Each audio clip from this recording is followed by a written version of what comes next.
So I got on my motorcycle the other day to explore the neighborhood, find some camping and fishing spots, and I wound up reenacting a little Mickey Mouse from Fantasia and spotted a big blue whale offshore. Or was it a mermaid? You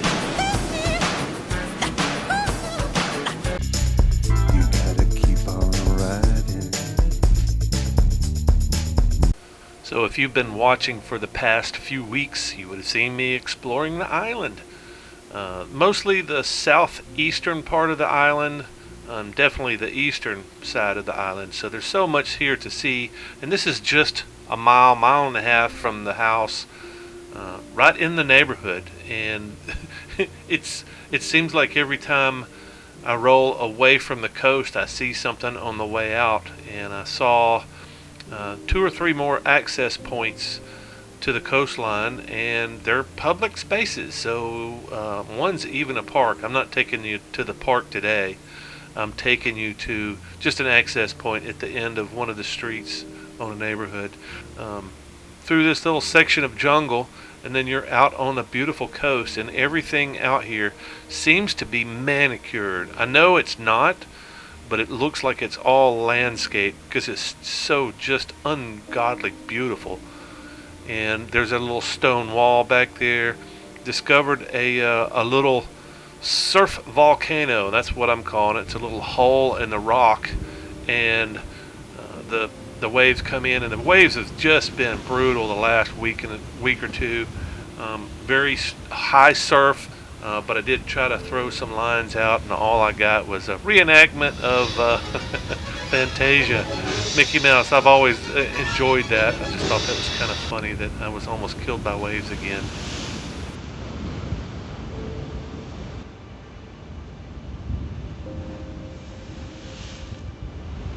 This is just the most violent place I've ever been. It's been like this for about a week and a half now. These are the biggest waves coming up over the cliffs. I don't know if this is high tide or not, but I can't even get close to the cliff. I can't get close to the cliff because I'm going to get 15, 20 gallons of water poured on top of my head. And the rocks are really slippery. That's my biggest concern. Is everything out there, right there on the edge, is wet, slippery. And I'm not used to that. The lava itself is like concrete. It's very stable and very grippy. It's like grip tape. It's like it's like sandpaper. But today, out there on the edge, it's really slick. I don't want to say like slick tile, but it's pretty slick. It's scary.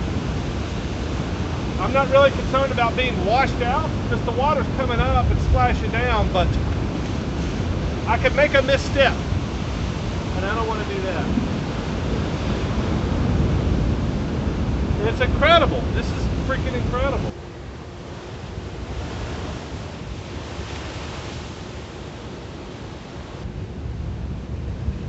This place is violent.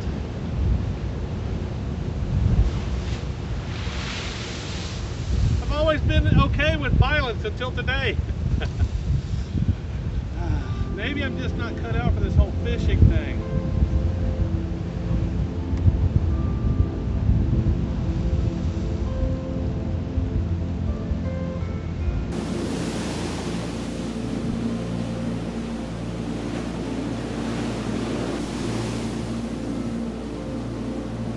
You know, maybe I'm just getting old. Because I've never, I don't think I've ever remember saying this place is violent. I guess if I'd ever got shanked in prison, I would say violent. This place is violent. I've been shanked 3 times since I've been here. I mean, it's far from that kind of violence, but it's impressive, and it's very unsettling. And I'm a very settled person. I like the roar of nature. This is just so far beyond my experience of what nature is all about. That's the thing that's blowing my mind is, I mean, it's kind of like being in in a thunderstorm in the actual cloud where the lightning's going off. It is very impressive. And I don't know what else to say other than that. Maybe I'm just getting old. Maybe I'm a pussy. Maybe I'm kind of pissed because I couldn't even throw my line in. I don't even know if how well this rig is going to work. But I will find out soon enough because I finally got it rigged up to do whipping. So, what is that? Dipping and whipping. There's two types of fishing around here. One of them is whipping, like regular casting. One of them is throwing out your bait with a sinker on it and letting it sit there with a float, and you wait till something bites. And I think that's called dipping. Dipping and whipping. Anyway.